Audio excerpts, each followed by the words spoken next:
Shalom, giving all praises to the Heavenly Father, Yahweh, Bahasham, Yahweh Shai, Bahasham, Rachakwarash. Double honors to the apostles, the bishops, and the elders at Great Millstone who rule well. Peace and salutations as always to the elect. News and prophecy, linking to things happening here in Babylon the Great, all right, as well as throughout the four corners of the earth, to the Holy Scriptures, giving the elect of Yahweh, Bahasham Yahweh Shai, the remnant of Israel, understanding as to what's happening, as things can become too much and get too convoluted. We simplify these things by linking it to biblical prophecy, giving you comfort. And as the scriptures say, wisdom and knowledge shall be the stability of thy times, and the strength of salvation is centered around the fear of the Lord. All right, perfect your fear. All right, and call on the names as much as possible. Pray. All right, repent, because things are getting ready to get crazy, as we already see it happening, as we are at the end of Esau's world. We know biblically it's marked by a great division. It's marked by many things, but one of the many things that end time prophecy is centered around is, the division between the EU, NATO, and Babylon the Great. As Babylon the Great has had its role as the head of this beast system and all of the policies and, things that are being done, even a lot of the wars that the EU and NATO, help aid Babylon the Great, as well as the small hats. And we're living in a time where things are changing. A lot of it is theater, but we have to understand that this is theater associated with biblical prophecy and the effects and signs, all right, that are associated with prophecy coming to pass. As we can see here, the European Union has rejected Trump's Ukraine peace deal. All right. And this is one of many disagreements that you are seeing in these latter days between the EU, the beast, all right, and the whore, America. All right. There's also disagreements with NATO. This thing called America, this whole MAGA movement is divided and separated, which we'll get into some of that as well. And these devils are on their way out. Okay. The only way to end these particular conflicts is war. And that's just how Esau Edom gets down. Okay. And the elites, all right, are at odds. They all agree on the concept of the New World Order, but who's going to lead the pack? Who's going to have what? Who's going to, be at the head of the whole AI, fiasco. They don't agree on a lot, and things are getting ready to get out of hand. Okay. Now let's get the book of Daniel, the 7th chapter and the 19th verse. Okay. Because we know that the fourth beast is Rome, but in the latter days, Rome would be revived as well as its vassals.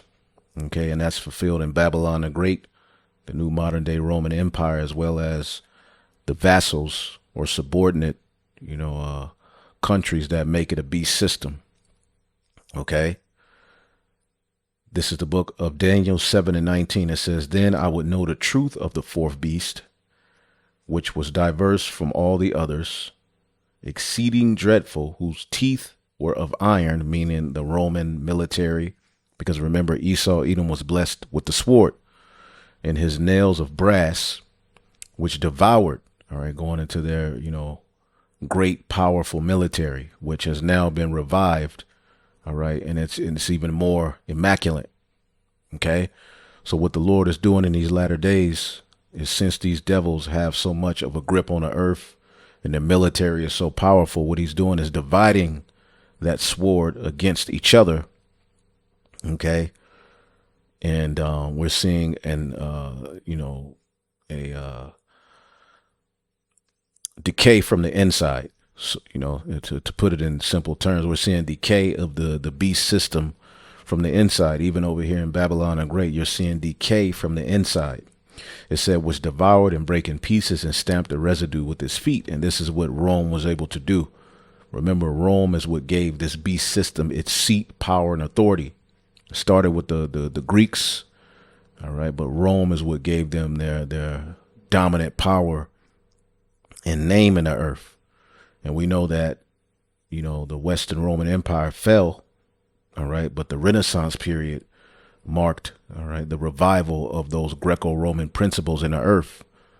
Okay, that started in Italy, okay, and from there, the Spanish, the French, the British, Babylon the Great, the small hats, all right, are all continuing this colonization of the earth, and they want to take it even further, all right, by conquering souls, fighting against, the chosen people via this NWO, and also fighting against who the world ignorantly calls Jesus Christ with their technology, with their left-handed blessing. It says in the 10 horns, which symbolize the EU, which is now made up of about, 28 countries, okay, which were in his head, and the other which came up, and before whom 3 fell. Now in, the ancient time, all right, these 10 horns were speaking of the vassals, all right, or the subordinate countries that align themselves with Rome. Okay, so you can be outside of Rome, all right, and still be in Rome, just like you can be outside of here, America, Babylon the Great, but you go to different, countries that are, under their rule and who are aligned with them, all right, and you can see pretty much the same principles, all right. The idea of Rome spread beyond Rome itself, all right, but as they conquered, they aligned many of these different, countries to themselves. Now it says, and of the other which came up, the other which came up symbolizes the revival of, all right, the fourth beast. And before whom 3 fell, the Spanish, the French, and the British fell, leading to the, which is the Revolutionary Wars, okay, leading to the independence of Babylon the Great, the 13 colonies, which eventually became the 50 United States, which is still pretty much technically controlled out of, the UK British, okay, but it says, even of that horn that had eyes, all right, meaning they're mere men, all right, but they parade themselves around as gods, okay, their science, their technology, right, they're mortal men, all right, but they're elevating themselves to the level and status of a god. All right. The pride of their heart have deceived them, and the mouth that spake very great things. All right. And we're seeing those very great things being spoken via their science and their technology, their technocracy. OK, the talking point of putting microchips in people, the carbon footprint tracking, and just complete Godhead on the earth in a way that no tyrant has ever ruled, whose look was more stout than his fellows. Okay. And his fellows represent, the EU and NATO countries, right? And all that are aligned unto him. His look, all right, Babylon the Great's look, right, is more stout, okay, than his fellows. Okay. The word for stout is, all right, rabbah, great, okay, captain, chief, and America's acted as chief of this whole beast system. All right, but we're living in a time where, the tides are changing. They're growing, impatient with the pride of Babylon the Great, growing impatient with the pride of the small hats, and it's leading to a divide. All right. Even when we say small hat, it's not just the state of Israel, but you also have to understand Ukraine. Those are small hats, and the least of the flock are drawing out all of these different nations into conflict. All right. And disagreements. So Babylon the Great, all right, is more numerous than, more abundant than, greater than the rest of his European counterparts. Okay. and they hate each other. You go over to Europe and you hear how they talk about Babylon the Great, all right, and how dumb you Americans are. America thinks that, Europe is uppity, but overall in policy and economics, they don't agree. They do have the power of the sword, all right, but they don't agree on a lot of things, which brings us to biblical prophecy being fulfilled. Okay, so his look was more stout than his fellows. Okay, let's look up the word stout in this sense. Heavy build, strong and thick. Okay. Fat, fattish, plump, round. They've waxed fat. Well covered, well padded. Okay. Strong, sturdy. Okay. Vigorous, forceful, stout-hearted, courageous, valiant, heroic. So of this beast system, America is known as the more dominant. Okay. But pursuant to end time prophecy, you get Daniel, the second chapter. We'll jump down to around the 40th verse. And even these scholars know that this is talking about Rome and how it's described, which when you get Revelation, the 13th chapter, it tells you the end of it was as the feet of a bear, symbolizing Russia, and their latter day importance and the end of this beast system, which we're going to get into a few things as well with Russia, because there's a lot happening, which, the powers that be make sure to keep your minds and your timelines full of, confusion and, bread and circuses and, things that really don't matter, to keep you divided, to keep your attention. But really what's happening is, a collapse, and they're definitely coming with the NWO. Second, this is Daniel, the second chapter and the 40th verse. And the fourth kingdom shall be as strong as iron, Rome, for as much as iron breaketh in pieces and subdueth all things. All right, what we see America, Babylon the Great doing throughout the four corners of the earth now, Rome was able to do it in the territories that they dominated. You see, and as iron that breaketh all these shall it break in pieces and bruise. And this is what Rome was able to do. They broke in pieces. They conquered the nations. They conquered, the Jews. They bruised Yahushai, took down the nations. And it goes further to say, and whereas thou sawest the feet and the toes, which are the end of this particular statue that Nebuchadnezzar had a dream about. The statue represents, all right, the, Europe and Babylon the Great in the latter days, as Rome will be revived.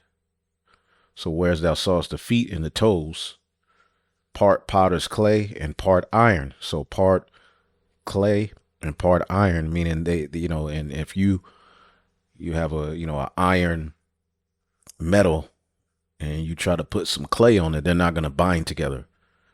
Okay. The kingdom shall be divided. And what does the scripture say about a kingdom divided? Okay. Salakia. A kingdom divided is going to fall. Okay. Kingdom divided. Let's just type that in. It's in the book of Mark, I believe. Okay.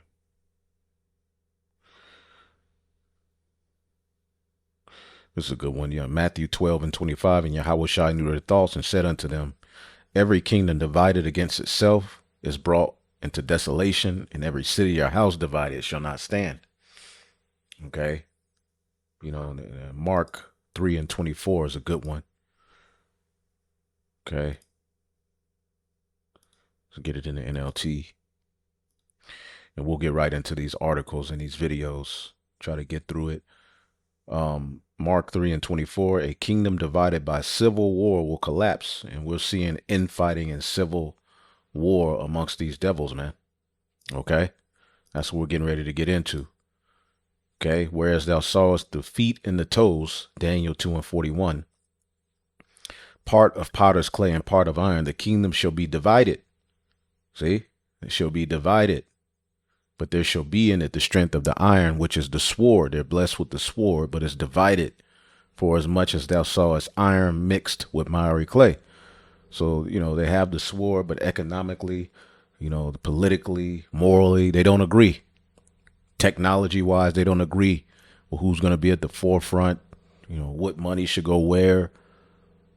You got America balking at, NATO saying y'all need to put more money into the pot for, defense. The NATO and the EU are tired of all of these useless, endless wars, started by Babylon and the small hat. It's just a complete divide.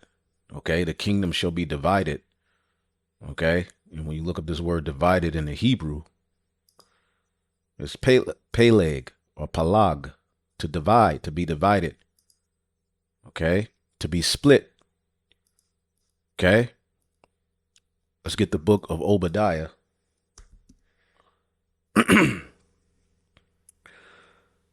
And we're going to go to verse 7. All the men of thy confederacy have brought thee even to the border, and the men that were at peace with thee have deceived thee and have prevailed against thee. And Russia plays a big part in these EU and NATO nations, going rogue and breaking the covenants and bonds that they had. And they that eat thy bread, that have taken on to this dollar, this debt, have laid a wound under thee, and there is no understanding in him. And you could say BRICS is a part of that. All right. Even though we know the dominance of the dollar is supreme still, everything's on a decline. Okay. Now, as you see, EU reject Trump's Ukraine peace deal. This is one of many of their divides here in these latter days, because EU and NATO are America's closest allies, along with the United the UAE. Okay, the so-called Arabs.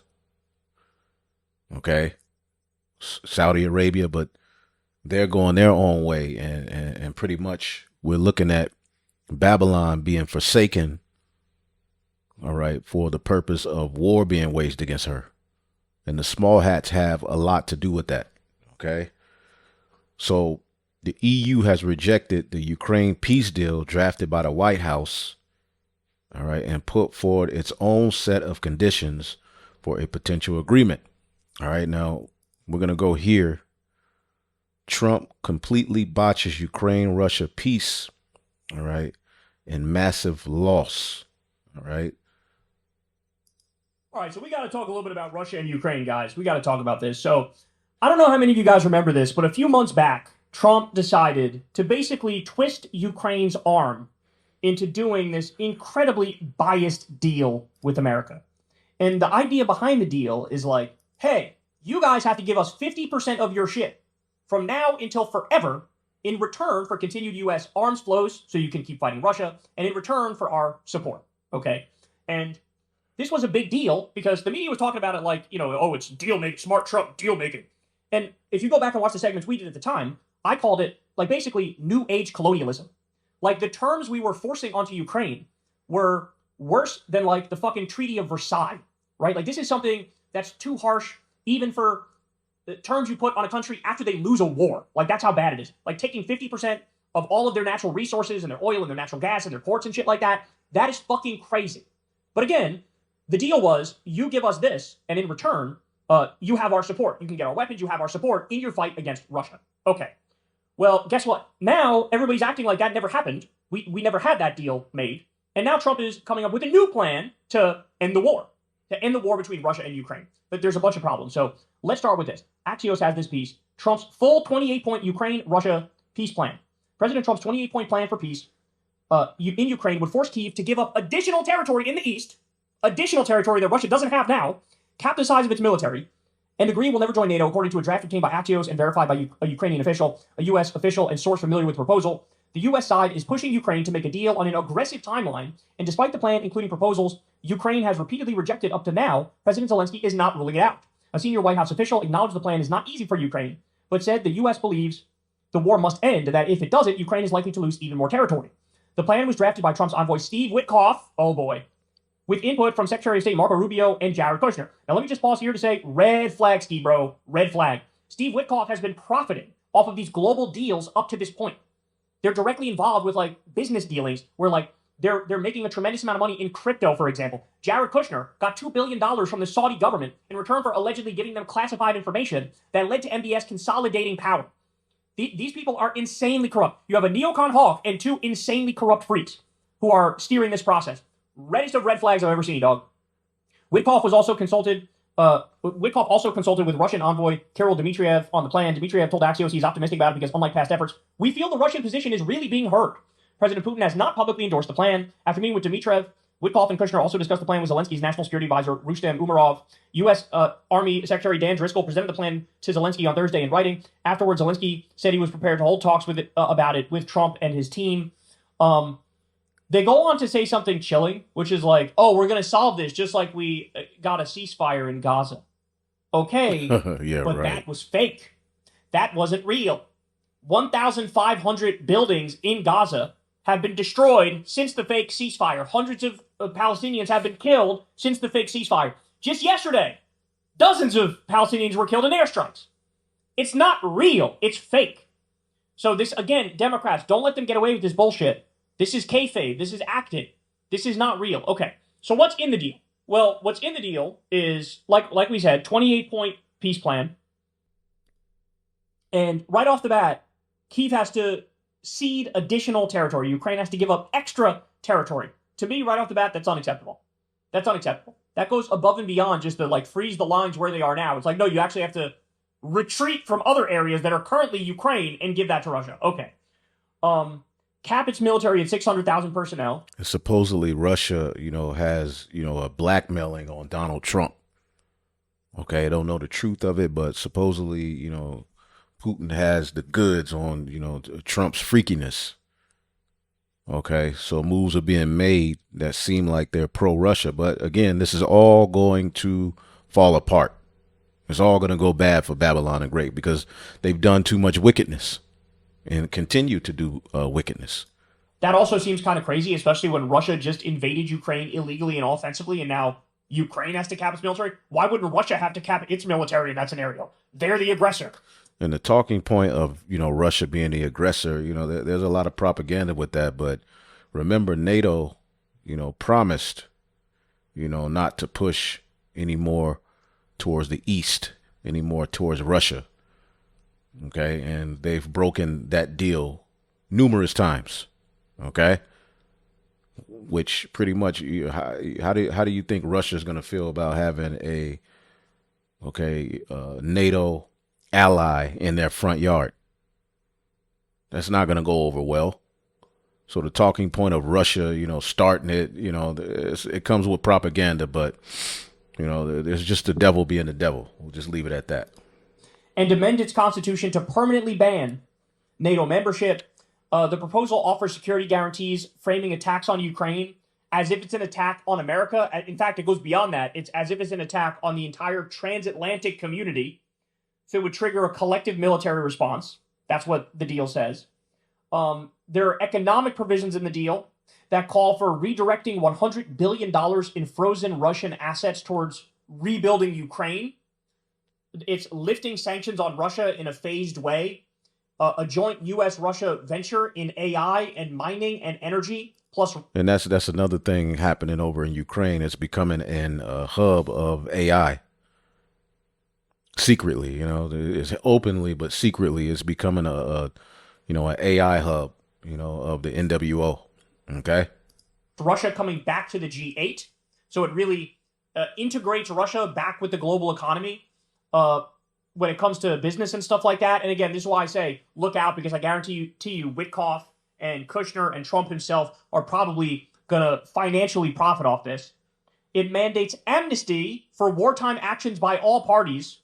So in other words, if all the Russian war criminals and Putin himself, they would totally get away scot-free. It requires Ukraine to hold elections within 100 days and enforces non-aggression pacts alongside cultural programs denouncing Nazi ideology. Okay. The plan recognizes Crimea, Luhansk, Let you know that those are small hats. Donetsk, and parts of the Kherson region as Russian. I mean, that's basically the gist of what it is. Now, the story gets darker. So, in my opinion, there's already things in here that are just insane that I would never agree to, right? To give up more territory than even what Russia currently has is like, what? That's, okay. But ready for this? Look at this. So, Nick Schifrin says the following. He's with NewsHour. After talking to Secretary Rubio, Senator Rounds announces that the 28-point plan was a Russian document, not a U.S. document. Here's what one of the senators said. Secretary Rubio did make a phone call to us this afternoon. I think he made it very clear to us that we are the recipients of a proposal that was delivered to one of our representatives. It is not our recommendation. It is not our peace plan. It is a proposal that was received, and as an intermediary, we have made arrangements to share it, and we did not release it. It was leaked. It was not released by our members or our representatives. This is an opportunity to receive it, and that it has been utilized and delivered to the Ukrainians, and that they will have an opportunity to respond. And in doing so, you now have one side being presented and the opportunity for the other side to respond. So as Midas Touch says, so Trump was threatening Ukraine to sign a deal that was fully created by Russia. Caroline Leavitt kept touting this as a good plan. This is a bombshell scandal. So here is the order of events. Ready? Plan leaks. U.S. confirms the plan is real. Some senators condemn the plan. Senators say Rubio calls them, denies it's a real plan. Then the White House denies that denial and says it's a real plan. Then Rubio says, yes, it is a real starting plan. Straight from Russia, sent to Ukraine. You need to accept these terms. After Trump already made Ukraine sign away like half of their shit from now until forever. This is insane, bro. This is insane. And I guarantee you, even in a scenario where they try to force on Ukraine the terms of this deal, right? This shit is not going to last. There's no way the deal's going to last. It's going to be just like the Gaza deal. It's going to be a fake peace deal. Because people ultimately, they're not just looking for a peace agreement. You need some semblance of justice and sanity and rationality in the agreement. It can't be so immensely one-sided, and it can't be forced. All right, so you can look up more on that. But this is where we are. More EU, all right, and America friction, okay? And I typed in here, just to look it up to show you the division. I said, why is it so much tension between EU and America if they're an ally? All right, it says that's a really good question. Even though the EU and the US are strong allies, there are real and growing tensions between them right now. And here are some. Different visions for Ukraine. The U.S. recently put forth a 28-point peace plan for Ukraine that many European leaders think is too favorable to Russia.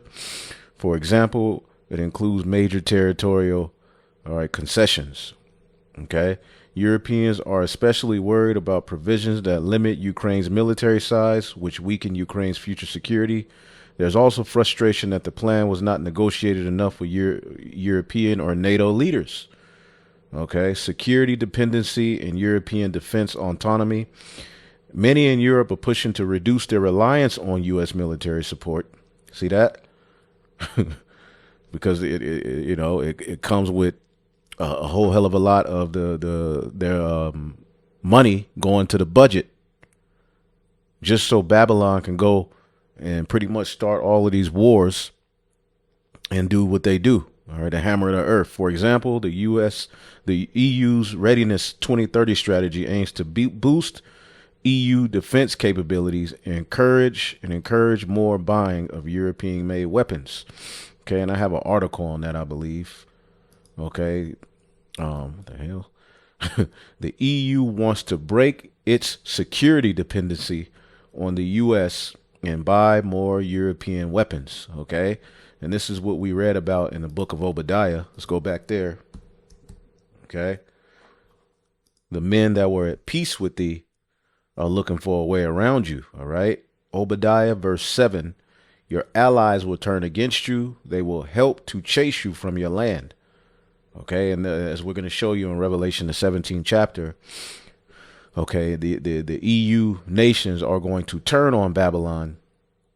All right, as they're going to be forced, because as things, as you know, let's just say America, takes away, its presence, and the EU has to depend on their own military and their own weaponry. Okay, well, eventually they're going to be a sitting duck. They're not ready to go to war with Russia. So what they're going to do is side with Russia prophetically, as many of these countries are doing. They will promise you peace, okay, in this European and in this, confederacy they have, while plotting to deceive and to destroy you. Your trusted friends will set traps for you, and you won't even know about it. At that time, not even, all right, a single wise person will be left in the whole land of Edom, all right, Babylon. Basically, the Lord has a reprobate spirit on the leaders of Babylon, leading them to do things that are not conducive, all right, to its kingdom and its stability. So the EU wants to break its security dependency on the US and buy more European weapons. And of course, what will Babylon do? They will laugh at that. They will mock at that. You're nothing without us. Because remember, America's look is more stout. Okay. Going back here, just to show you a few things that are going on. All right. It says some NATO and EU officials worry that the EU might build defense structures that compete with NATO, which is historically US led. Okay. There's a broader strategic question. How independent should Europe be, especially when the US commitment can be unpredictable? So it's volatile. It's not this strong alliance that it once was. Burden sharing and military spending pressure. The U.S. has long pushed NATO allies to spend more on defense, according to recent EU and NATO reports.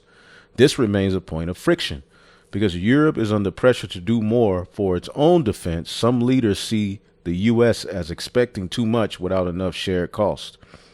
Okay. Competing global priorities. The U.S. under the Trump administration seemed to be shifting its focus towards its own borders in Asia. All right. Everybody's preparing for war. Okay. It says, which makes some European countries concerned about U.S. Role being reduced in European security because they rely heavily on Babylon. At the same time, Europe is trying to chart its own path on global security and economic issues that can lead to misalignment when big decisions are on the table. All right. Peace plans, defense strategies, lust, and legitimacy concerns. European leaders have expressed concerns that U.S. proposals for Ukraine could undermine European strategic interests or bypass European input. Some former NATO officials say these strains could, in the long run, erode the coherence of the transatlantic alliance. Okay. So the war in Ukraine, which again, those are small hats. The scriptures say, let's get it here real quick. Let's do it like this, because we got to come back here to the Daniel 2. But the least of the flock, okay, which is not just Israel, but Ukraine, as you can see, they're at the point of contention. Okay, Jeremiah 49:20. Therefore, hear the counsel of the Lord that he have taken against Edom, and his proposals that he have proposed against the inhabitants of Teman. Surely the least of the flock shall draw them out. Surely he shall make their habitations desolate with them. And you can see the least of the flock. Okay. And when you look up this word least, right, I'll show you something, which I've brought it out before. Because when you deal with the state of Israel and these small hats, pretty much, they became what they are. It started, around the 1800s, where they started to take some of the go from Europe and different parts of Germany and Poland to Israel, the first Aliyah, the second Aliyah, so forth. But in 1948, the Balfour Declaration and everything like that, Tazayar, all right, little insignificant, young, little insignificant, mean youngest, and they were established last.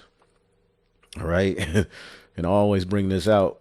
It happens to have 1948 because on May 14th or May 15th, 1948, all right, the state of Israel was established, all right, which is not a biblical fulfillment of the true biblical Israelites returning back to that land, but it does fulfill prophecy, okay, that they would be in that land. And they're at the center of all kind of, friction and tension, okay? And through them, all right, World War III will be started, okay? So we are living in a time of biblical prophecy being fulfilled, all right, on a high level through the spirit and power of Yahweh Bashim Yahushai. Okay, so the EU and America have tension. Okay, the US EU tech tension, escalation or diffusion. Okay, so in an August 25th Truth Social post, Donald Trump wrote that he would retaliate against countries that impose digital regulations on U.S. countries or companies. Retaliatory measures would include substantial tariffs and export restrictions on chips. These threats have heightened fears globally about the ability of foreign countries to maintain sovereign jurisdiction over domestically used technologies. So as you can see, they're divided. Okay, and this is what we were just reading here in prophecy. Okay, let's read it again. Daniel 2:41. And whereas thou sawest the feet and the toes, part potter's clay and part iron, the kingdom shall be divided, but there shall be in it the strength of iron. All right, the sword, for as much as thou sawest iron mixed with miry clay, and as the toes of the feet were part iron and part clay, so the kingdom shall be partly strong and partly broken. So it's partly strong, all right, the sword, but economically it's broken. And the AI, it's all over the place. So it's strong and broken, which a kingdom divided can't stand.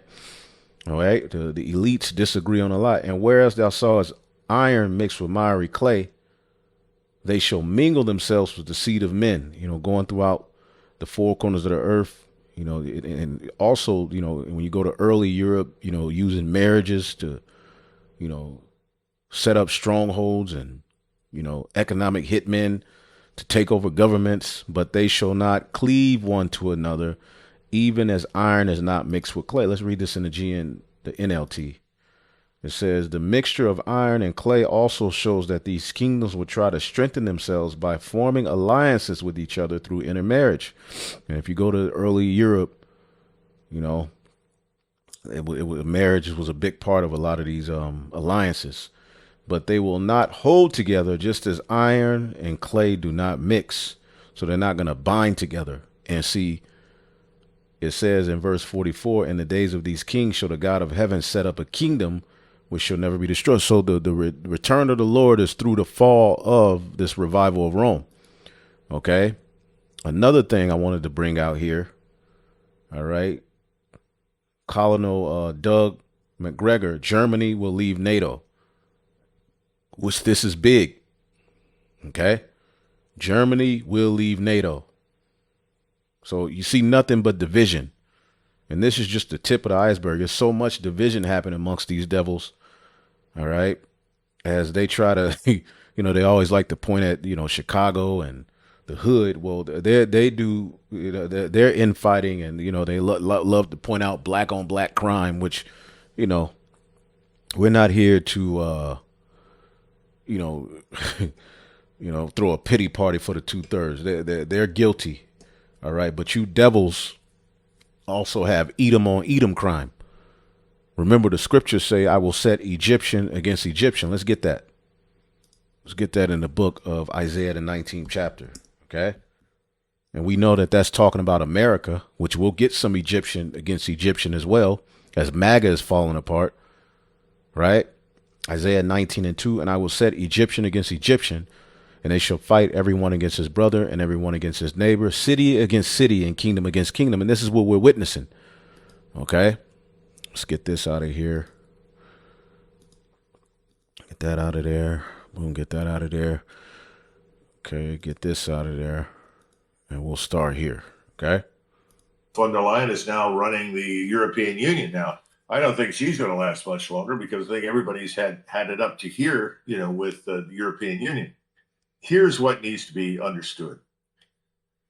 And you just know that this dude just had a shot of whiskey. Okay, he knows they're at the end. Every time you see him, all right, because he's an insider. He's rubbed elbows with a lot of these high level devils. He knows that we're at the end of the road for the Edomite hegemon, all right, or hegemony throughout the earth. Or everything well, let's put it this way. This war in Ukraine is lost, and that's going to become patently obvious, and the Russians are going to be victorious. They're going to dictate the terms under which the map is redrawn and new actors emerge. Because remember, again, Ukraine was a part of the USSR Soviet Union, but after it disbanded, Ukraine became independent. All right, and again, the NATO set its eyes, on taking over that territory. So it's a lot of history that goes into that. All right, but when you look at the Western media, it's always going to be the narrative that, Russia is the aggressor, Russia this, Russia that. Okay. But really, they fear the resurgence of the USSR, Soviet power, which that was the reason NATO was created. And since the USSR disbanded, NATO under, America's leadership has been the beast, the dominant power in the earth. But that's waning. That influence is all waning for the sake of biblical prophecy, because Babylon the Great is getting ready to be attacked on a level we have never seen before. But there's something even more important than what happens in Ukraine. And I predict that Germany will walk out of NATO and walk out of the EU because it's the old. Salakia. Let's rewind it to the beginning. Von der Leyen is now running the European Union now. I don't think she's going to last much longer because I think everybody's had it up to here, with the European Union. Here's what needs to be understood. Before everything well, let's put it this way. This war in Ukraine is lost, and that's going to become patently obvious, and the Russians are going to be victorious. They're going to dictate the terms under which the map is redrawn and new actors emerge. But there's something even more important than what happens in Ukraine, and I predict that Germany will walk out of NATO and walk out of the EU because it's the only way for Germany to liberate itself from the oppressive influence and power of the EU and NATO. Remember, many of your guests have said this, and people always chuckle over it. I always thought it was deeply offensive and thought it was dead wrong. But this was the attitude in Great Britain and France and the United States, and that is NATO exists to keep the Russians out and the Germans down. Well, the Germans are finally emerging from this state of Stockholm syndrome that they've been living in for decades, where the German walks in a room and his head is bowed and says, "Oh, I'm sorry, we're bad, and we know we're bad, and how much money do you want?" Because of the small hat and that history tied to, Hitler and all of that. That's over. The Germans have had it with that. The new generation that's coming up is sick of it. The alternative for Germany is sick of it. And this Atlantic alliance has not produced security for Germany. It's dragged Germany into a confrontation with Russia that most Germans want nothing to do with. Right. So Germany is going to march up. The least of the flock shall draw them out. See? The influence of the small hats is leading many of these European nations to conflict that they don't want to be involved in. So when it's all said and done, many of these European nations prophetically are going to side with Russia. Ezekiel 38. Out of the EU, it's going to march out of NATO. When that happens, that's the end of NATO and the EU, because listen to that again. Of NATO. When that happens, that produced security for Germany. It's dragged Germany into a confrontation with Russia that most Germans want nothing to do with. So Germany is going to march out of the EU. It's going to march out of NATO. When that happens, that's the end of NATO and the EU, because the only way they can exist is with Germany as the linchpin, as the keystone in the edifice. Once the Germans say enough and walk, it's over. And that's where we're headed. So this entire war in Ukraine, that was launched to destroy Russia and was always linked to the idea. And this goes back to the White House in 2020 when I was in there and I wrote a paper on it and it was given to the president. And he just, I don't think he could even imagine it, but it was an argument against disrupting relations with Germany because of the Nord Stream 2 pipeline. And I tried to outline the hundreds of years of very profitable and productive relations between Russia and the German-speaking peoples based on an exchange of commodities, commercial relationships. And the elites actually got along very well. If you go back over the last 300 or 400 years of history involving Germany and Russia, the two world wars are anomalies. They should never have happened. And they did happen. It's tragic that they did. But I think both Germans and Russians have concluded this must not happen again. Right. And after the World War II, Europe was, supposedly got itself together. But, you see the Dutch is mad. I'm German and I'm sick of this shit, out of EU, out of NATO, out of who. No war with Russia. Oh, man. So this is prophetic. Okay. This is prophetic. Let's get the book of Jeremiah 51. All right. I thought I had it up. Let's get Jeremiah 51.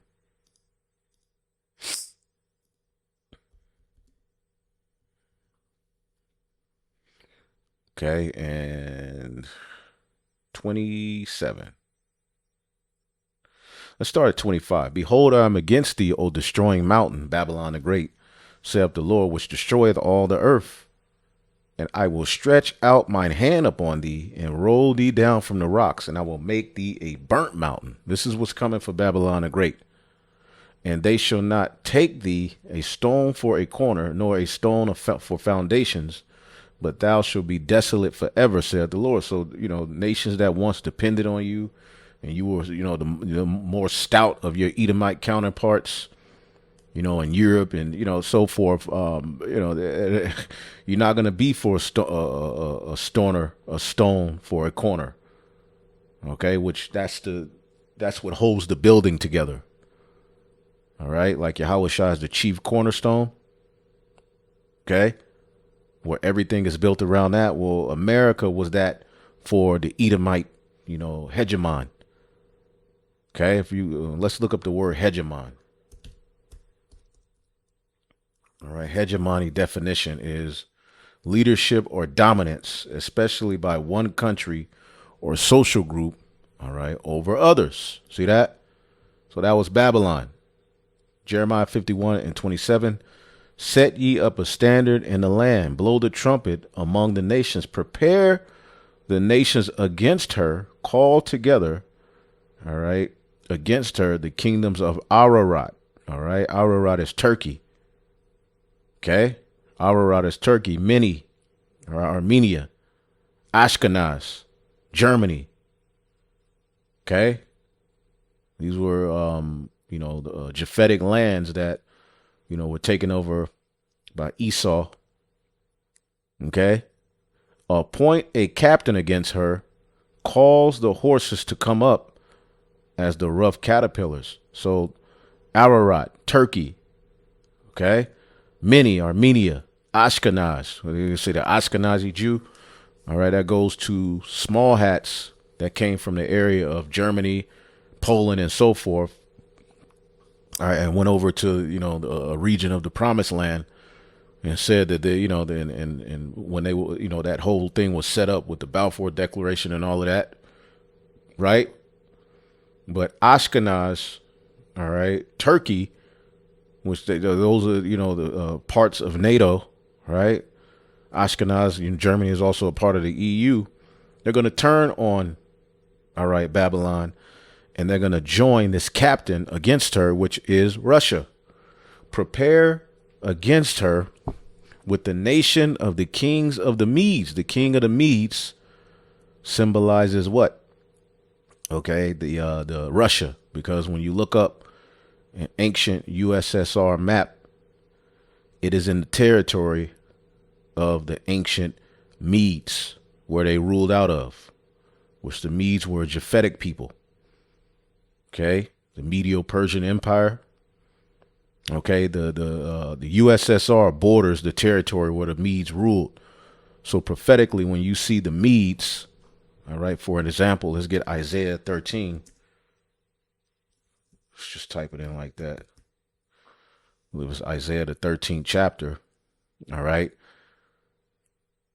Isaiah 13 and 17. Behold, I will stir up the Medes against them.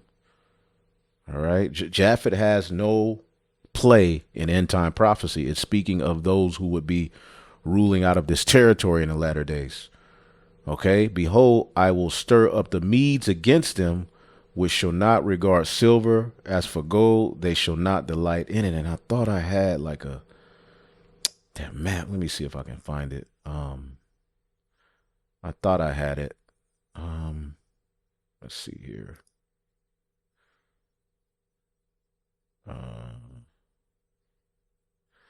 I thought I had it, but okay, I think this is it right here. Boom. Although I would say it was a little bit lower. Okay, the Medes, when you look at a ancient USSR map, okay, it borders the territory where the Medes ruled out of. And the USSR is what? The Soviet Union, Russia, who was once dominant, right? So when you see Medes in end time prophecy, right, the Medes are speaking of Russia. Behold, I stir up the Medes against them, all right, and they're clearly stirred up against Babylon, which shall not regard silver, and as for gold, they shall not delight in it.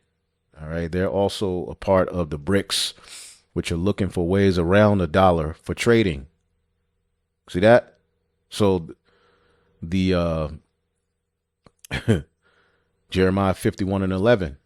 All right. Make bright the arrows, gather the shields. The Lord have raised up the spirit of the king of the Medes, for his device is against Babylon to destroy it, because it is the vengeance of the Lord and the vengeance of his temple. So the Lord has all of these things happening because he is getting ready to deal with our enemies. We can't fight against them ourselves, so he's going to have them fight against each other. Okay? So Jeremiah 51 and 28, prepare against her the nation with the kings of the Medes, the captains thereof, and all rulers thereof, and all the land of his dominion. The land shall tremble in sorrow for every purpose of the Lord that they have performed against Babylon, to make the land of Babylon desolate without an inhabitant. And this is how you know this ain't talking about ancient the ancient, all right, Neo-Babylonian Empire. This is speaking of Babylon the Great.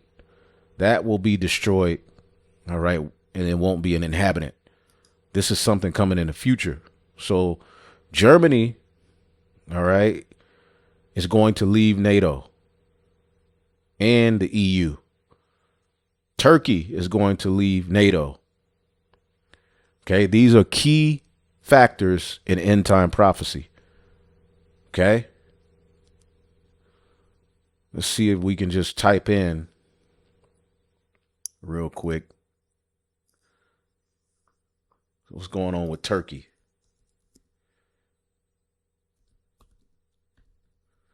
Turkey NATO tensions. Let's just see what comes up. Okay, so it's all, here you go. You can look it up. Okay, allies at odds, mapping the drivers of Turkey, NATO tensions between 1991 and 2023. And Turkey has always played both sides. Okay. Turkey walking the tightrope between NATO, Russia, and Ukraine. Okay. You can look it up. All right. And Turkey, you know, although they haven't left NATO, the notion is out there. Okay.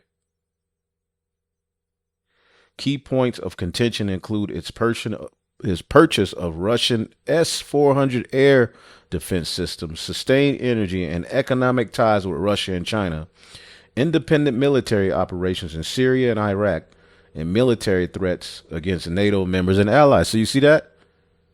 Which this is Ezekiel the 38th chapter happening right before our eyes. Okay? Is Turkey Israel next target in the Middle East? You see what the, you know? And what is America going to do? America's going to defend Israel. Okay? So what's going to happen is all of these countries are going to side with Russia. That's what we're reading about here in Jeremiah, the 51st chapter. They're going to align themselves with the king of the Medes. Call Halal Yahweh B'Shem Yahushai. And Germany will leave the Atlantic Alliance, and it will leave the EU for these very reasons. And all the neocons that have done everything they possibly could to promote death and destruction and war in Eastern Europe and across the continent. These are the same people who have pushed these migrations, heavily funded by people like Soros and others, who couldn't wait to shove millions and millions of people into Europe who are not Europeans, will never be Europeans, cannot become Europeans, and don't want to be Europeans. They are all going to stand around and then begin to say, see, the Germans are evil. They're back at it again. They're evil because they're charting their own course. They've decided on their own future. It's a lot of nonsense.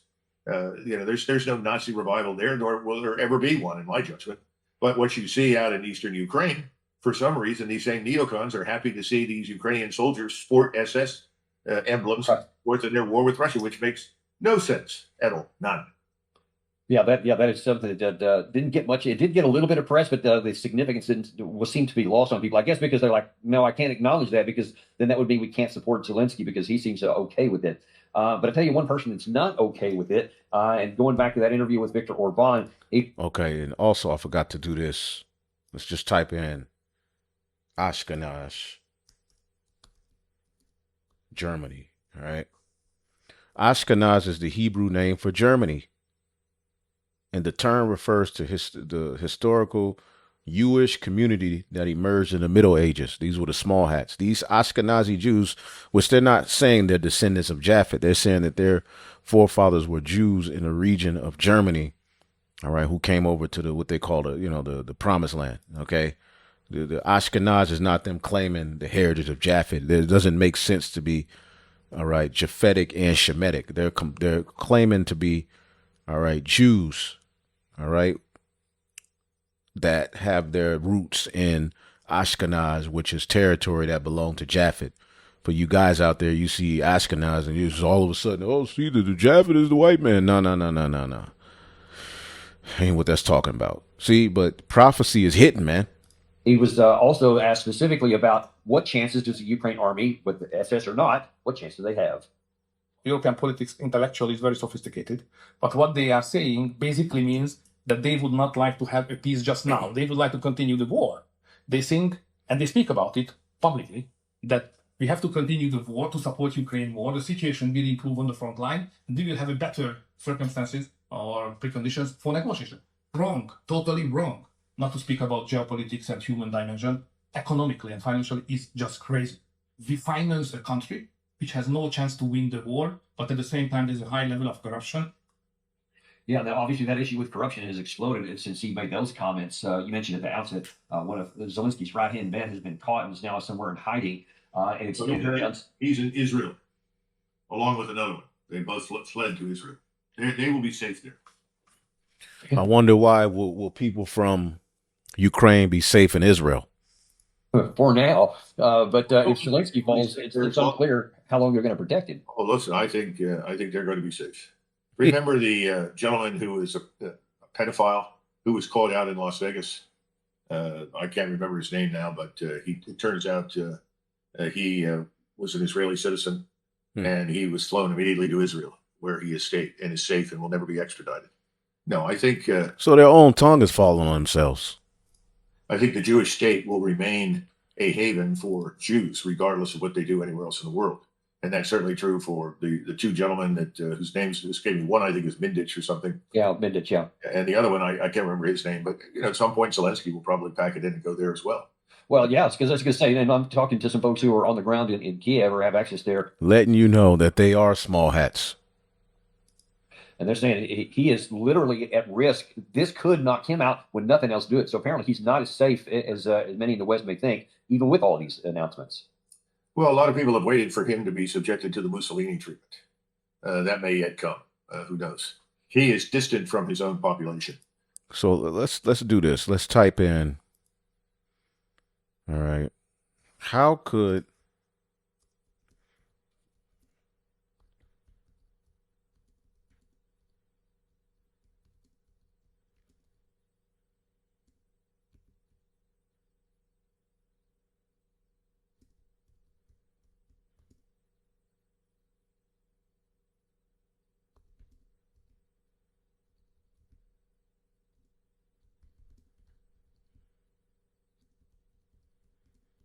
so I just typed in, it's just a roundabout question, see what it says, because chat has changed. You know, they're getting more control of it. But I said, how could Ukraine and Israel lead, all right, to World War III amongst nations like Russia, America, etc.? Let's see what it says.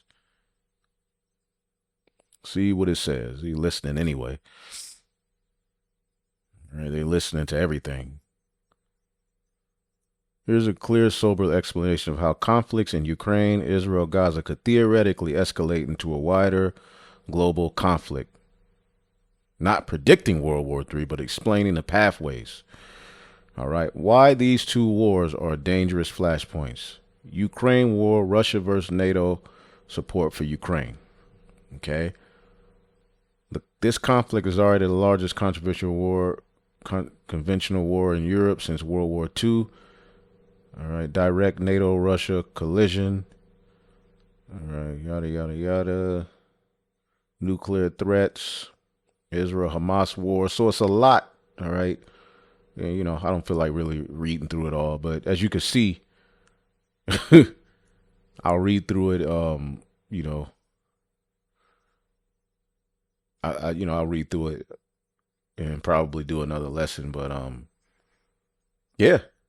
The least of the flock, right, could draw out all of these various different nations to war. And that's what the book of Ezekiel, the 38th chapter, is centered around. Okay? All of these nations join hand in hand with Russia, which that's what Germany's going to eventually do. See if he mentions it, but I don't think he will. Let's see. What no one here in the West is told, and you can only hear this from people who are on the ground over there, or Poland, or in Russia. There are some Germans that will tell you this. I think one of them is named Baba. This was a German journalist. I listened to him, and he said the same thing. The population has turned decisively against this war with Russia. They know this has to end before there's anything left. I mean, that's where they're headed right now. And the other thing is that Ukrainians living in the western part of Ukraine are also coming around to understanding that whether we like it or not, that government that emerges after this war in Kiev must be friendly to Russia. If it isn't, the Russians will march all the way to where we are, right up to the border with Poland, if necessary, to secure their country. We have never recognized Russia's legitimate national security interests in Poland, or excuse me, in Ukraine. Right. Never done it. And we don't seem to understand, as a result, we, more than anybody else, are responsible for this bloodletting. You know, if there was a humanitarian bone in Donald Trump's body, on the basis of what's happened thus far, he would lower the boom and say, Mr. Zelensky, you're finished. You're out. However, I suspect that the same billionaires that are calling the shots in Washington in terms of policy towards the Middle East and towards Iran are also calling the shots in Ukraine. And these billionaires have decided that they want Zelensky there, and they want to continue doing whatever they can to harm Russia. That's their agenda. That's not. So this is where we are. All right. Now, another point of division, all right, is at the G20 meeting, which was held in South Africa. You know, Babylon didn't show up because supposedly, you know, they're mad about, you know, the white farmers getting oppressed by the South Africans and all of that rhetoric, which the new prime minister of Canada, he was like, man, to hell with that. He's a South African. He's like, to hell with that. You know, although we know how the Edomites got over there in South Africa, apartheid and all of that, but the Lord has a new prime minister, you know, after Trudeau, you know, the Trudeau fiasco, which he probably did too much wickedness and had to go underground for a minute. Now you have this new guy, Prime Minister Carney, all right, which he used the G20 stage to urge planetary unity in emerging world government. All right. But look what he says. We don't need the U.S. anymore. All right. Canadian Prime Minister Mark Carney used the G20 stage in Johannesburg to call for a new world order defined by a global governance that excludes the United States and counterbalances American influence in the world. And see, this is also Jeremiah 51.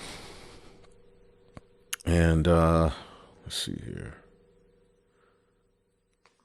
The nation shall not flow. Jeremiah 51 and 44, call Allah Yahweh Shem Yahshai, and I will punish Baal and Babylon, and I will bring forth out of his mouth that which he swallowed up, and the nation shall not flow together any more unto him. Yea, the wall of Babylon shall fall. Okay, so you see these NATO and EU countries are now, they're standing up to the one who was more stout. Okay, and let's listen to this. Okay. Trump humiliated at G20. Canada and Korea take the global stage. There are days, my friends, when the news just feel kind of like a prank. Today, for a moment, I honestly thought that I misread the headlines. Canada and Korea building alliances to the G20, while the US under Trump is off somewhere haggling with Russia. Honestly, what are we even doing anymore? What is even going on here?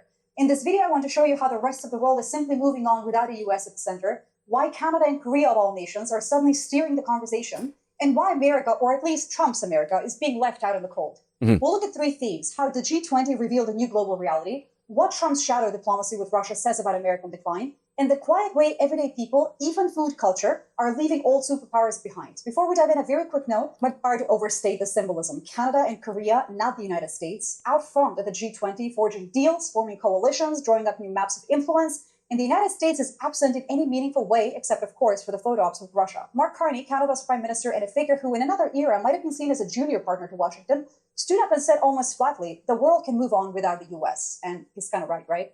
The G20 this year represented 3/4 of humanity, literally 2/3 of global GDP, 3/4 of global trade, all of it without the US at the center. Now, there is a strange dignity in watching a country like Canada, so often cast as America's polite neighbor, gently but firmly state that there is another table and everyone is invited except the loudest guest. Korea, too, no longer content to be the world's factory, now shaping culture, commerce, even cuisine, with a kind of confidence that feels almost subversive. And meanwhile, America's old friends are recalibrating. It's not anger, it's not even rebellion. It's the slow, deliberate walk away from somebody who keeps showing up late, drunk on their own power, insisting the party can't start without them. To think clearly. You hear that? America was of the opinion that the party can't start without them. Well, this is a new day. Okay, they're bringing about that NWO, and we told you the elites are, they're done. America has done what it needed to do. All right, but we're reaching a new point. Okay, when things are getting ready to get interesting. Here, you have to hold two conflicting ideas at once. America still has immense power, but power that alienates isn't the same as leadership that attracts. The world isn't waiting for permission anymore. Now, if you want a single scene that captures the mood, picture this. As the G20 quietly redraws global alliances, Trump's people are sitting in Miami with Russian envoys, hammering out a Ukraine plan so lopsided it may as well have been faxed in from Moscow. This is not just bad optics, I have so much to say on this topic. It's a reversal for decades of American foreign policy. The supposed deal being floated would force Ukraine to cede territory, shrink its military, and ban NATO troops, essentially a wish list written in Cyrillic, presented to Zelensky with an ultimatum: take it or lose US support. Come on. If you're Canadian, Korean, or frankly from any country that remembers the 20th century, this moment is chilling in its historical resonance. For years, the United States was the anchor of Western society, the voice in the room that kept the darkness at bay. Now it's a shadow, negotiating with adversaries in broad daylight, asking allies to take it or leave it. I can't help but imagine the ghosts of old Republicans, Reagan, Eisenhower, staring in disbelief. It's the kind of reversal that punishes both emotional thinking and apathy. You want to look away, the consequences won't really let you. And here's what most remarkable in my opinion: the rest of the G20 barely flinched. European leaders, Canada, Japan, and the so-called Group of Seven simply issued their own statement, rejecting territorial concessions, reaffirming Ukraine's right to defend itself, and moving forward without waiting for US approval. A good critical thinker doesn't just ask what happened, but who benefits from you reacting a certain way. If Trump's America is willing to act as Russia's back channel, what does that mean for anyone who still believes in the old alliances? The rest of the world is just not waiting to find out. Now, amid all of this geopolitic drama, something else is shifting almost invisibly. Power these days isn't just military or economic, it's also cultural. It's soft power, the kind that makes people want to buy your products, watch your shows, or taste your food. And I think Korea understands this. While American diplomats are busy issuing threats and tariffs, Korean delegations are teaching the world to cook, literally. At the G20, Korea's first lady is running cooking demos in South Africa, part culture. So as you can see, America's losing its influence. America's on its way out, man. And prophetically, when you get Revelation, the 17th chapter, okay, which we have a lesson on this whole chapter.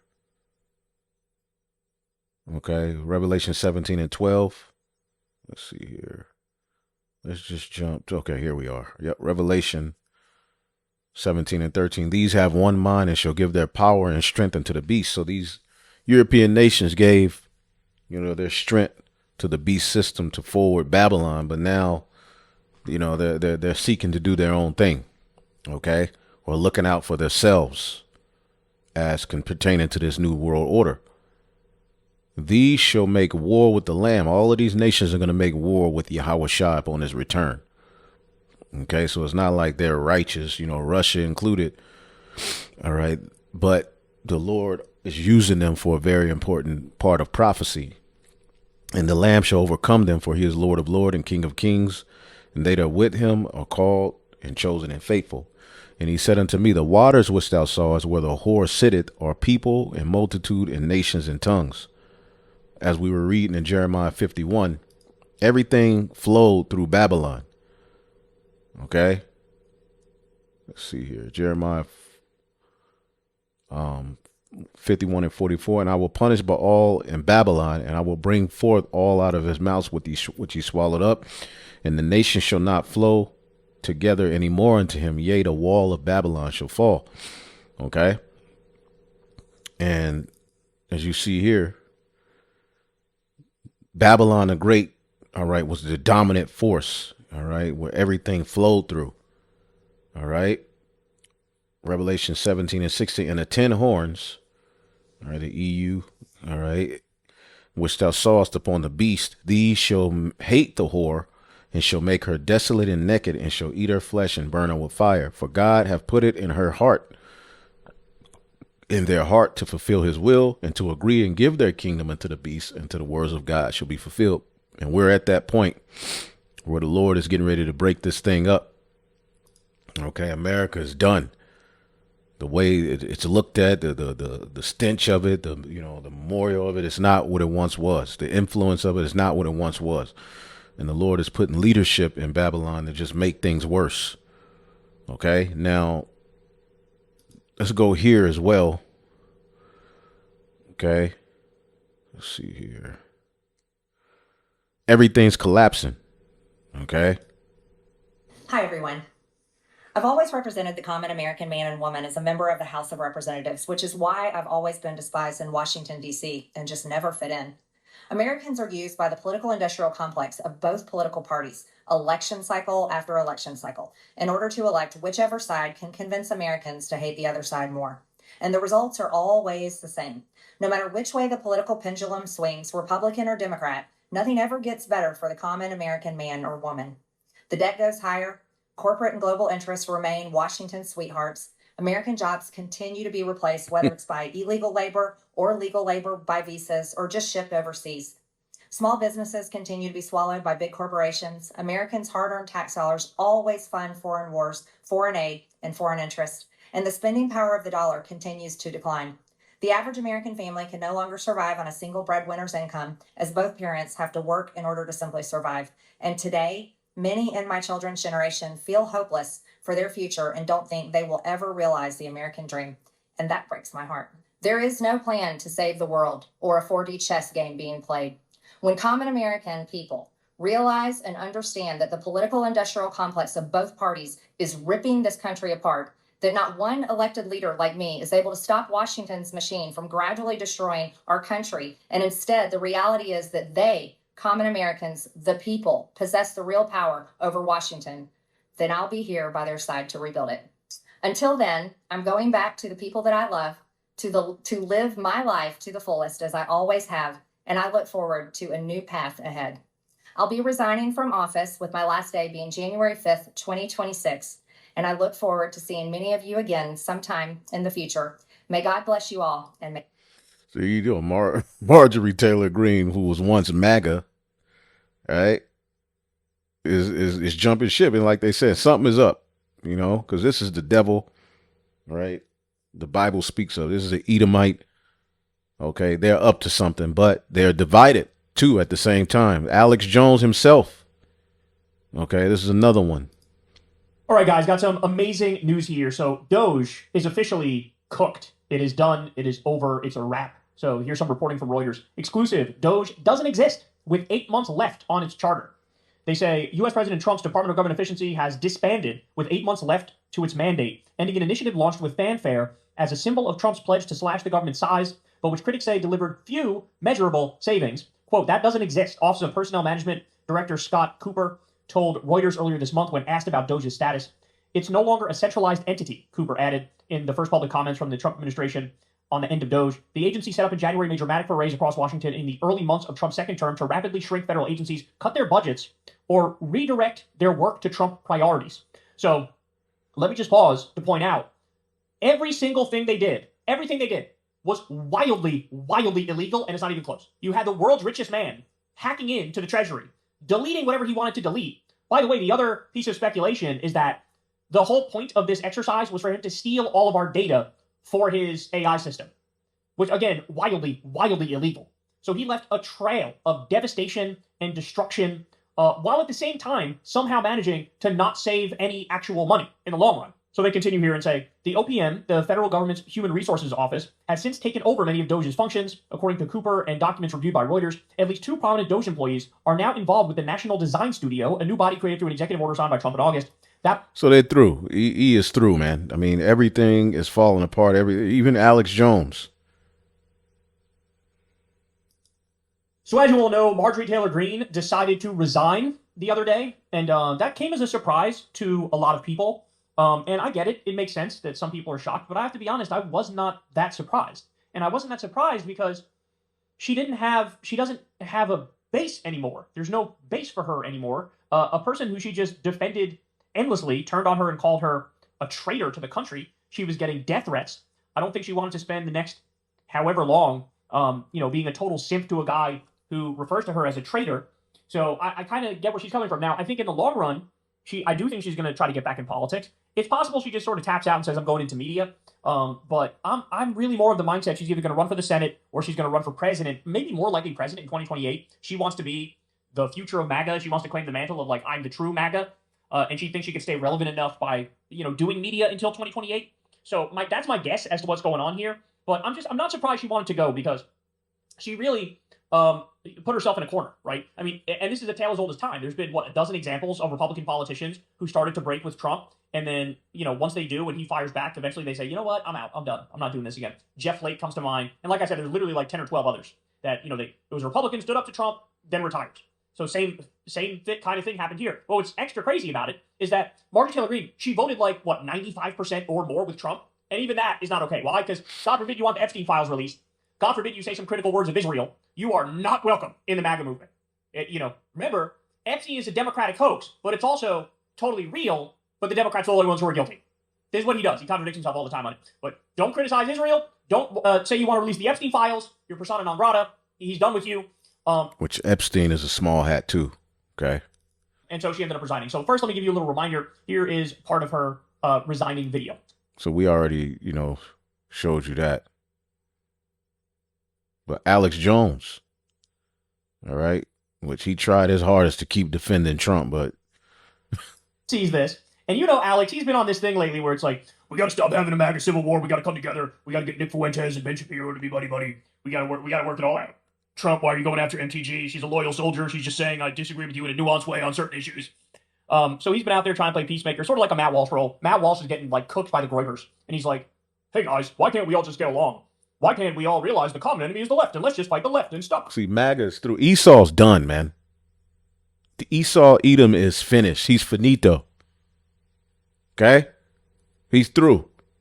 So the only thing he got left and going for him is that sword. Right? And he gonna draw it. All right? But they're gonna draw it on each other too. Okay? going after me and Ben Shapiro, please. And the Groypers are like, fuck you fucking sell out, working for a Jew. Like, that's what's happening. So Alex Jones is playing a similar role to Matt Walsh. Hey guys, why can't we all get along? By the way, I love the idea that like Mr. fucking anti-establishment, Mr. conspiracy outsider guy is like playing fucking cheerleader and mediator from within the Republican tent. Like, the governing coalition of the country, the ultimate representative of the establishment is now Alex Jones. But he comes out, and now he's having a moment because, as you all know, Trump's approval rating very low, 36%. He's really losing his grip. The whole country is like fucking done with this guy. The economy is trash. He's starting all these new wars. So everybody's like, ugh, gross. So Alex Jones steps in here. He's like, I don't know. I think I might be turning on Trump. I'm really close to turning on Trump, y'all. Here, let's watch. And I'm just going to say it point blank.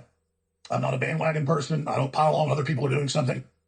But I know N.T.G. Wells is a woman of incredible integrity, brought up to be poor, self-made, very successful construction company, a woman of great integrity. She announced last night that she is resigning. I predicted on the Tuesday broadcast, she didn't tell me this, but I've talked to her at length. And it sounded to me like she was thrown in the towel just because she can't be part of something that's, quote, the lesser of two evils. And she's very popular in her district. Wins by some of the widest margins of anyone in Congress. And we'll play her statement here in a moment. But that ties into all of this. But I'm not saying this because of what she just did. I'm going to have to reflect on this, and I'm going to have to pray about it, and I'm going to take a few weeks on it, I think. It's the most important thing to do. But I'm not a person that is normally conflicted. I have a lot of knowledge, a lot of depth, a lot of sources, a lot of context. And when I do get conflicted on something, I just have to go to God with it and pray about it a lot. And then go to that place that King David talked about, the quiet place, the Most High. And then I'm going to make my decision. And if God tells me tonight, I'll make my decision. But I am seriously inches away from not supporting Trump anymore. Because I am not going to watch him commit political suicide. Alex, who are you kidding, bro? You're a little bitch. Your ass is going to fall right back in line. You can do a show. You know what? I'm done. I'm off the Trump train. He's causing all these problems. I don't agree with what he's doing here, and here.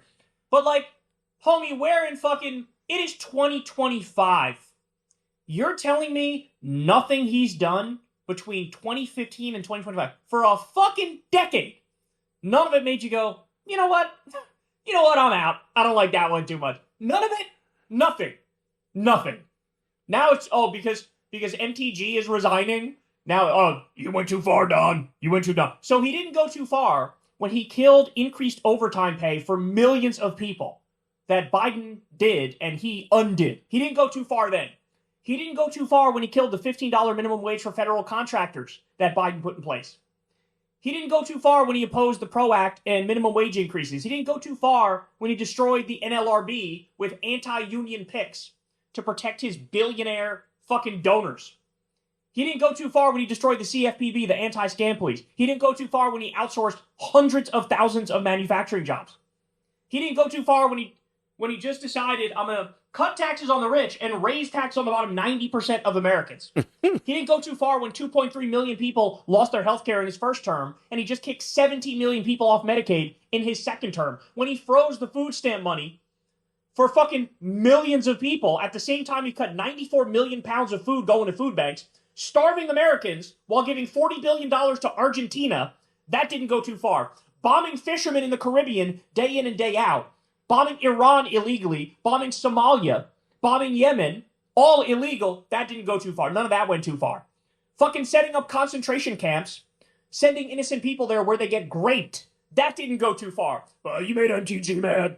And so I don't know. I'm really thinking about it, guys. I might actually do this. I might actually leave. No, you won't. Because we...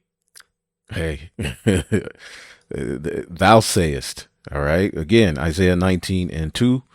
And I will set the Egyptians against the Egyptians, and they shall fight everyone against his brother, everyone against his neighbor, city against city, and kingdom against kingdom.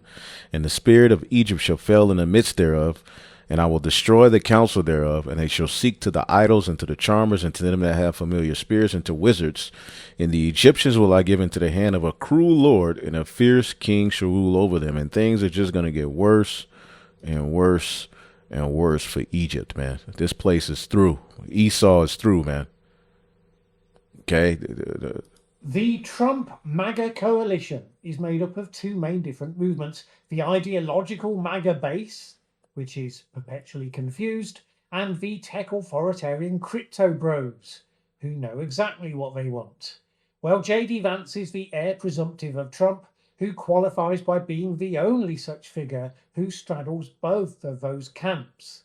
So, in theory, you would say he should be well positioned to glide into a MAGA. And J.D. Vance is set up by the technocrats. So the technocracy is coming very, very soon. See, Trump may not even make it, all right, to 2028. Okay? They're setting that technocracy up, which I got so much on that technocracy, but I wanted to hit these videos, Lord willing, tomorrow, or the, day after. I'll get into what they're doing with this technocracy. But yeah. Presidency 2028. Coalition intact. Except that logically, those two halves have so little in common, say for Trump, you can just as easily argue the whole thing is a guaranteed train wreck. And that latter seems way more likely, because less than 1 year into Trump's second term, the strains are already showing big time. For example, President Trump is backing a plan to prevent the individual states of the United States of America from regulating artificial intelligence companies. According to the Financial Times, he is even said to be considering an executive order that would withhold federal funds from states that try to pass AI laws, which does sound like a very Trumpy thing. So they're basically, you can't regulate AI, and if you do, you're gonna lose funding. You have a lot of states that are saying, "Wait a minute, this AI thing is going too far." Okay. So the Lord is destroying these devils from the inside out. All right. To do. This is the deal with the big tech donors. They get crypto, under-regulated. They get to innovate all they want with AI, under-regulated. No stupid politicians interfering, stopping them from doing exactly what they want. Just one stupid politician giving them license to get on with it. Which is fine, except for traditional MAGA base, the ones who have been trained via the school of multiple conspiracy theories to distrust the elites. They're not happy about any of this. They are the ones disconcerted that Trump, having been elected on an affordability platform, has been doing anything but, and now seems to be playing catch-up. Add to that the whole Jeffrey Epstein fiasco and the ideological MAGA base are kind of trying to work out which components of their ideology Donald Trump even actually believes in and would remain consistent to. True. The answer being none at all, of course. But a cult of personality needs more than obvious reality to turn it around. So it's still a work in progress. They look at Trump's support for AI, and they just don't get it. The AI industry is doing plenty to make the tension all the sharper. Various stories have been widely reported about how everyone thinks we're in an AI bubble that may be about to burst and throw the global economy into crisis. So that kind of sets the mood. And then you add to that the stories about how the advent of AI will be throwing lots of ordinary people out of jobs. Kind of the opposite of Trump's stated policy of getting proper well-paid jobs for Americans. And those come from giant companies like Walmart and Amazon, warning their workers to expect their roles to be transformed or eliminated by AI. Then you have all the other stories of chatbot users committing suicide after various interactions with their chatbot went wrong. It's the sort of thing you would expect MAGA to turn against, in other words. Some MAGA-affiliated politicians are seeing their chance, using the issue to cleave to the base and against Trump.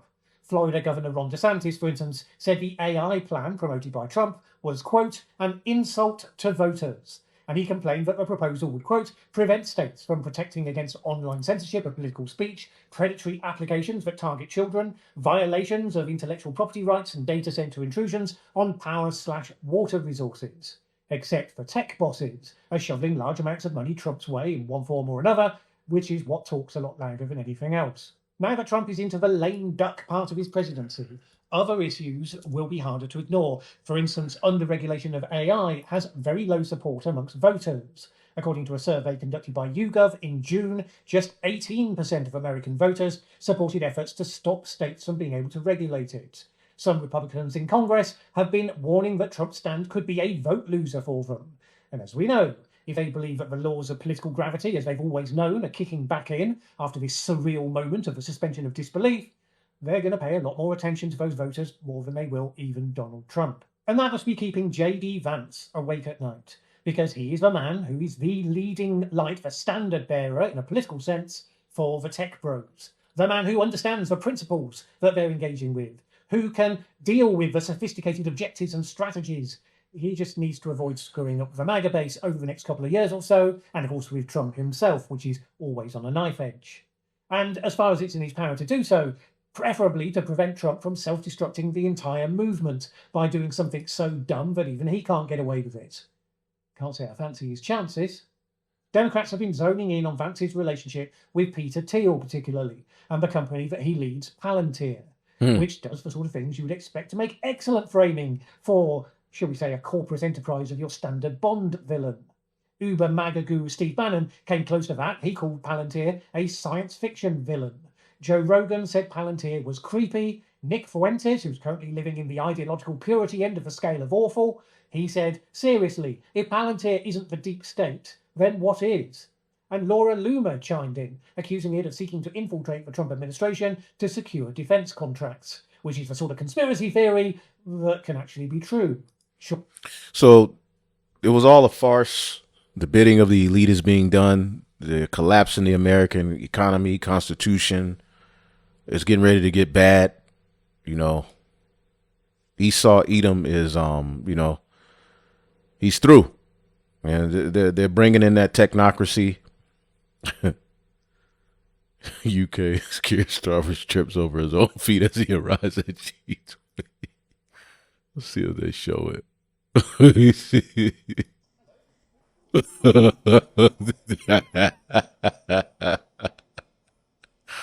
Oh man. Oh man.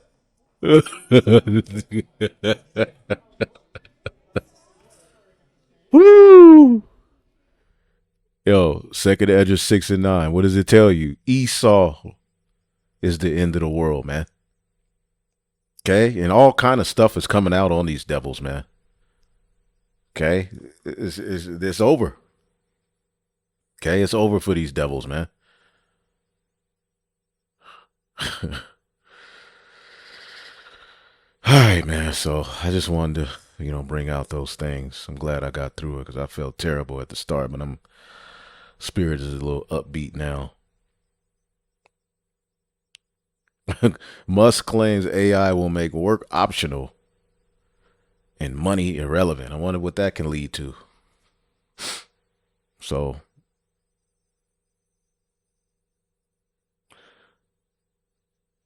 yeah. Beautiful times, man. Beautiful times, man. Through the spirit and power of Yahweh Shem Shai, we hope, you know, you brothers and sisters will edify, man, because that's why we do these videos, man. But,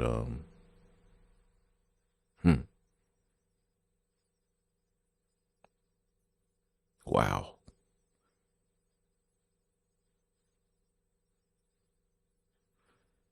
So what's up with all these Edomite teachers, you know, messing with students?